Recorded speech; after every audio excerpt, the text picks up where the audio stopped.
One of my favorite drills of all time, one of the ones that I think is most useful and really kind of fun, the test, sometimes called 10-10-10. Why you care and why you might want to try it out. So stick around, I'm going to talk more. The whole drill is shot on a B8 Target. You can download those and print them. You can buy them off Amazon. I'll put links to both in the description. It's shot at 10 yards. The entire drill takes place in 10 seconds or less, and you do it with 10 and only 10 rounds. So it's a really quick, self-contained drill. The test was popularized by two individuals, Larry Vickers and Ken Hackathorn. They both have very slightly different renditions of how they do it. One, to pass, requires that you get a 90 or above.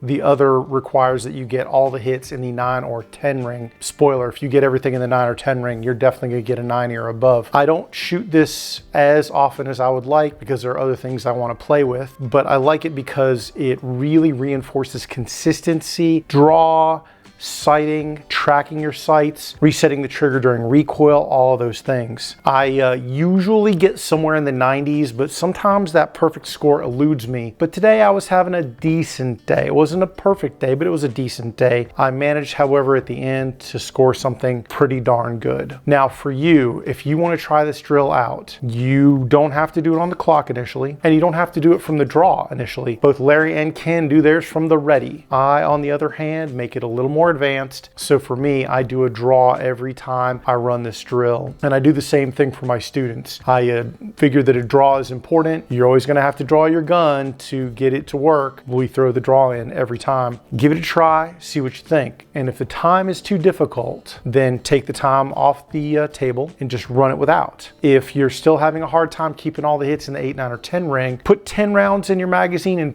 put like 3 or 4 dummies in there. The dummies will be very illustrative of any additional motion that you're inducing into the gun. When you can do it with the dummies, and when you hit a dummy there's no movement or very little movement, then go back to just the 10 rounds. Once you can put 10 rounds in the 9 or 10 ring, put yourself on a clock. So you can do it incrementally if at first it is a little too difficult. Anyway, here's my best run of the day. I will leave you with that. Take care, stay safe, and I'll talk to you soon.